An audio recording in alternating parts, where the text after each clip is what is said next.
मोदी चुनाव पर चुनाव जीत रहे हैं और राहुल गांधी के ग्रहों की दशा न जाने कौन से पोजीशन में है बॉस, कि उनके कांड ही खत्म नहीं होते। अब संसद के धक्का मुक्की कांड ने राहुल गांधी की अलग फजीहत करा दी। ऊपर से राहुल गांधी जिस तरह से चोटिल सांसद से मिले और अहंकार भरे भाव के साथ कट लिए, उससे उनकी छीछा लेदर अलग हो रही। लेकिन आज की डेट में सबके मन में यही सवाल है कि एफआईआर तो हो गई, लेकिन क्या राहुल गांधी गिरफ्तार होंगे? क्या राहुल गांधी जेल जाएंगे?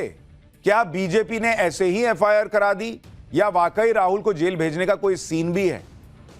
आज पाठशाला में हम आपको इन सारे सवालों के जवाब देंगे। नियम कायदे क्या कहते हैं, सबूत क्या बता रहे हैं, पुलिस की जांच तो चल ही रही है। इस बीच राहुल गांधी के साथी सांसदों ने जो कह दिया वो क्या किसी गवाही से कम है? और क्या यह गवाही राहुल गांधी को भारी तो नहीं पड़ जाएगी? आप भी सोच रहे होंगे कि राहुल गांधी के किन साथियों ने ऐसी गवाही दे दी जो राहुल गांधी को फंसा सकती है। भाई आज आपको सब दिखाऊंगा, सब बताऊंगा। पुलिस को सीसीटीवी फुटेज में क्या दिख गया है इसकी भी बात होगी। लेकिन आप कांग्रेस का एटीट्यूड देखिए बॉस। पहले इतना बवाल हो गया, दो सांसद अस्पताल में हैं, लेकिन कांग्रेस और उनका इकोसिस्टम चोटिल सांसदों को ही नौटंकीबाज बता रहा है और राहुल गांधी को हीरो बताने में लगा हुआ है। कांग्रेस वाले कहते घूम रहे हैं कि राहुल गांधी ने कुछ किया ही नहीं है, वो धक्का मार ही नहीं सकते किसी को। लेकिन धक्का तो मारा गया। किसने किसको मारा यह अब पुलिस की जांच बताएगी, क्योंकि धक्का मुक्की कांड की जांच का लोड दिल्ली पुलिस तो ले रही है, कांग्रेस ले ना ले। क्या दिल्ली पुलिस के हाथ वो वीडियो लग गया है जिसमें राहुल गांधी धक्का देते दिख रहे हैं? और सवाल यह भी है कि राहुल गांधी अगर दोषी साबित हुए तो उन्हें कितने साल की जेल होगी? क्या जेल जाते ही राहुल गांधी की संसद सदस्यता चली जाएगी? यह सब आज आपको विस्तार से बताऊंगा, क्योंकि इस कहानी में अभी कई क्लाइमैक्स आने बाकी है।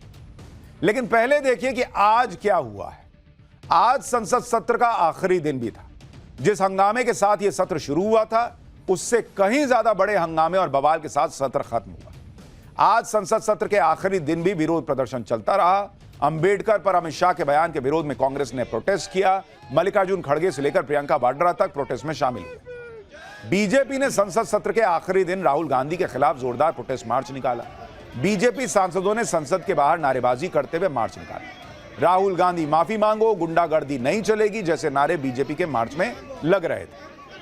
लेकिन आपने एक चीज गौर की, राहुल गांधी नहीं दिख रहे हैं जो कांग्रेस वाला प्रदर्शन था उसमें। राहुल गांधी आज कहां थे वो भी बताऊंगा। लेकिन संसद का सत्र खत्म हो गया। इस सत्र में राहुल गांधी पर जो आरोप लगे वो खत्म नहीं हुए। इन आरोपों की वजह से ही यह सत्र कभी नहीं भूला जा सकेगा, क्योंकि आज तक नेता विपक्ष तो छोड़िए, किसी सांसद पर वैसे आरोप नहीं लगे जो राहुल गांधी पर लग गए। लेकिन राहुल गांधी पर एफआईआर हुई तो उनकी बहन और कांग्रेस सांसद प्रियंका वाड्रा ने आरोपों को वैसे ही हवा में उड़ा दिया जैसे जॉर्ज सोरेस से जुड़े आरोपों को हवा में उड़ा दिया गया। एक बार प्रियंका वाड्रा को सुनिए, फिर आपको बताऊंगा संसद कांड पर राहुल गांधी के दोस्तों की उस गवाही के बारे में जो राहुल गांधी को धक्का मुक्की कांड में अरेस्ट भी करवा सकती है, उनकी परेशानी बढ़वा सकती है। पूरा देश देख रहा है, राहुल जी पे तमाम इन्होंने केस लगा रखे हैं, कभी नया एफआईआर निकालते हैं, झूठ बोलते हैं, पूरा देश देख रहा है। इससे ये दिखता है कि उनका डेस्परेशन लेवल क्या है। प्रियंका वाड्रा तो राहुल गांधी का बचाव करेंगी, लेकिन सच यह है कि राहुल गांधी पर बीजेपी सांसदों को धक्का देने के आरोप लगे हैं, एफआईआर हो चुकी है। और इस धक्का मुक्की में बीजेपी सांसदों के साथ कोई बड़ी अनहोनी भी हो सकती थी, उनकी जान भी खतरे में पड़ सकती थी। जहां तक धक्का मारने वाली बात है, उसकी गवाही तो खुद राहुल गांधी के सहयोगी दे रहे हैं कि वहां पर धक्का मुक्की हुई थी। आप पहले जया बच्चन को सुनिए, जो समाजवादी पार्टी की सांसद है। जो वो कह रही है ना, आपको उसको बहुत गंभीरता से सुनना चाहिए। एक तरह से वो राहुल गांधी का बचाव करने का प्रयास कर रही हैं, लेकिन जो वो कह रही हैं उसमें वो फंस गई, क्योंकि जो वो कह रही हैं वो किसी गवाही से कम नहीं है कि कल संसद में क्या हुआ था, धक्का मुक्की हुई थी या नहीं हुई थी। एक बार जया बच्चन को सुनिए, फिर मैं आपको बताता हूं ये गवाही क्या है। सारंगी नाटक कर रहे हैं। उन्होंने क्या किया था अपने जीवन में, पहले उड़ीसा में उन्होंने क्या क्या चीजें की थी, वो ये बेकार थे। हम लोग सब हाउस के अंदर जा रहे थे, जिस तरह से इन लोग खड़े हुए, जिस तरह से इन लोग हम लोग को अंदर नहीं जाने दे रहे। अगर आपको सीढ़ी से ऊपर चढ़ना है, सारी सीढ़ी में ऐसे मोटे मोटे लोग, अगर वो गिरेगा तो दूसरे को तो लगेगा ही। बेकार का ड्रामा है। देखिए मैं आपको एक चीज बताऊं, ये दोनों राजपूत जी और नारंगी जी और जो नागालैंड की महिला है, इससे बढ़िया परफॉर्मेंस तो मैंने अपनी करियर में कभी नहीं। जया बच्चन को फिल्मों में स्क्रिप्ट पढ़कर डायलॉग बोलने की आदत है। यहां स्क्रिप्ट थी नहीं। उन्होंने प्रयास तो अच्छा किया, लेकिन उन्होंने राहुल गांधी को ही फंसा दिया। जया बच्चन ने हालांकि बॉडी शेमिंग भी कर दी कि मोटे मोटे सांसद खड़े थे। उन्होंने महिला सांसद की भी बेइज्जती कर दी कि सब इससे बड़ा ड्रामा मैंने नहीं देखा। सारंगी साहब को भी कह दिया कि वो ड्रामा कर रहे हैं। लेकिन जया बच्चन बोलते बोलते ये भी मान रही हैं कि वहां एक दूसरे पर लोग गिर रहे थे और गिरेंगे तो चोट लगेगी। यानी एक तरफ तो वो चोट को नौटंकी बता रही हैं, दूसरी तरफ ये भी कह रही हैं कि मोटे मोटे लोग खड़े थे, गिरेंगे तो चोट लगेगी। और वो ये भी कह रही हैं कि वो लोग रास्ता रोक के खड़े थे, हम लोग आगे बढ़ रहे थे, और उसके बाद कट फिर कहती हैं कि वो लोग मोटे मोटे लोग थे, गिरेंगे तो चोट लगेगी। यानी सीधी सी बात यह है कि वहां पर धक्का मुक्की हुई। ये जया बच्चन अपने बातों से एक तरह से साबित कर रही है। भाई वो कह रही है कि एक तो किसी को बॉडी शेविंग नहीं करनी चाहिए। कौन मोटा है पतला, ये बोलने का क्या तरीका है भाई कि मोटे मोटे लोग खड़े थे? कोई आपके बारे में कुछ बोल देगा तो आपको अच्छा लगेगा? और कह रही है कि वो लोग जाने नहीं दे रहे थे, हमको चढ़ना था। तो जो जाने नहीं दे रहा था वो अचानक खुद ही गिर जाएगा? ऐसा तो नहीं हो सकता। यानी जया बच्चन को सुन के ये लग रहा है कि वहां धक्का मुक्की हुई थी, ये उसकी गवाही दे रही है। और आप सोचिए, बीजेपी की महिला सांसद फांगनोन कोन्याक वो राहुल गांधी पे गंभीर आरोप लगा रही हैं, रो रही हैं। जया बच्चन ने उसका भी मजाक उड़ा दिया कि इससे अच्छी मैंने एक्टिंग नहीं देखी। ये खुद एक महिला है बॉस, सीनियर सांसद हैं। कम से कम उनसे इतनी उम्मीद तो की जा सकती थी कि अगर एक महिला सांसद कोई गंभीर आरोप लगा रही है तो उसका समर्थन ना करें, लेकिन एक तरह से उसका मजाक तो ना बनाएं। क्योंकि बीजेपी की महिला सांसद फांगनोन ने राहुल गांधी पर कोई राजनीतिक आरोप नहीं लगाया। वो ऐसे आरोप थे जो महिला के प्रताड़ना से जुड़े थे, जिसके बारे में बताने में भी सांसद फांगनोन कोन्याक असहज हो रही थी। ये ऐसे आरोप थे जो एक महिला के सम्मान और इज्जत से जुड़े हुए थे।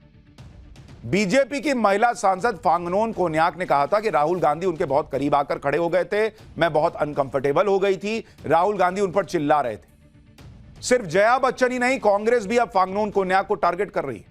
कांग्रेस सांसद हीबी ईडेन ने लोकसभा स्पीकर को लेटर लिखकर बीजेपी सांसद के आरोपों को झूठा बता दिया है। कह दिया है कि राहुल गांधी को बदनाम करने के लिए आरोप लगाए गए। कांग्रेस सांसद प्रमोद तिवारी को भी आप सुन लीजिए, वो तो बीजेपी की महिला सांसद पर उल्टे ही आरोप लगा रहे हैं कि सांसद फांगनोन कोन्याक उनका रास्ता रोक रही थी। मतलब ये जैसे राहुल गांधी ने नहीं कहा कल सारंगी साहब के पास जाकर कि इन्होंने मुझे धक्का दिया, वैसे ही अब प्रमोद तिवारी कह रहे हैं कि वो महिला सांसद उनको रोक रही थी। एक बार उनको सुनिए, फिर मैं बताता हूं कि धक्का मुक्की कांड पर राहुल के दोस्तों की दूसरी गवाही क्या कहती है। मैं जा रहा था, मुझे यही महिला सदस्य, क्या नाम है उनका, वो यूं करके रोक रही, तो मैं तो डर गया। तो जो कुछ हो रहा था, अरे यार नागालैंड वाली, क्या नाम उनका, कोन्याक, पी कोन्याक जी, मैंने तो अपने स्वास्थ्य का ध्यान में रखते हुए पीछे हट गया। मैं ये डर गए जैसे 70 साल के पतले दुबले व्यक्ति, बुजुर्ग व्यक्ति सारंगी साहब ने राहुल गांधी को धक्का दे दिया, वैसे ही महिला सांसद इनको रोक रही थी और ये डर गए, अरे बाप रे मेरी सेहत पता नहीं क्या हो जाएगा। राहुल गांधी के डिफेंस में न जाने अब क्या क्या कहा जा रहा है। कांग्रेस राहुल गांधी पर बोली जा रही हर बात को ही झुठला दे रही है। पुलिस के जांच को खत्म होने का भी इंतजार नहीं कर रही। लेकिन राहुल गांधी के इंडिया अलायंस के साथी जो बातें कह रहे हैं वो तो राहुल गांधी के खिलाफ एक तरह से गवाही है। उसको कैसे झुठलाइएगा भाई? जया बच्चन बोली ना वहां मोटे मोटे लोग खड़े थे, गिरेंगे तो चोट तो लगेगी। मतलब कोई आदमी खड़े खड़े खुद ही तो नहीं गिर गया होगा कि मैं गिर जाता हूं, पीछे वाले को चोट लगाता हूं। इसका मतलब किसी ने पुश किया होगा। धक्का मुक्की कांड पर आप राहुल गांधी के एक और दोस्त की गवाही सुनिए जो इंडिया अलायंस से ही है। यह गवाही नंबर 2 है। यह है समाजवादी पार्टी की सांसद डिंपल यादव की गवाही, जो कल की घटना के वक्त संसद के मकर द्वार यानी संसद के एंट्रेंस पर ही खड़ी थी। डिंपल यादव ने भी जाने अनजाने में यह बात मान ली कि उस वक्त मकर द्वार पर काफी लोग थे, कुछ ऊपर जा रहे थे, कुछ रास्ता रोक रहे थे, इसलिए फंबल तो होगा ही, कुछ लोग गिरेंगे ही। सुनिए डिंपल यादव ने क्या कहा। सब लोग स्टेज में खड़े हुए थे और जहां सब स्टेज में खड़े थे और जहां ऊपर जाने के प्रयास में थे, क्योंकि एंट्रेंस तो वही है पार्लियामेंट से, अंदर तो 11 बजे अंदर मकर द्वार से ही जाना है सब एमपीज को, और जहां बीजेपी वालों ने रास्ता रोकने का काम किया, तो डेफिनेटली जब इतने सारे लोग हैं, एक लोग ऊपर जाना चाह रहे हैं, एक लोग रोक रहे हैं, तो जो उसका जो रिपरकशन हुआ, जो एक फंबल हुआ, तो पीछे जो स्टेज में लोग थे वो डेफिनेटली वो गिरेंगे ही गिरेंगे, बिकॉज स्टेज में आप खड़े हैं, आप बैलेंस कैसे बनाएंगे स्टेज में, एंड इतने बुजुर्ग लोग हैं कैसे बैलेंस बना पाएंगे।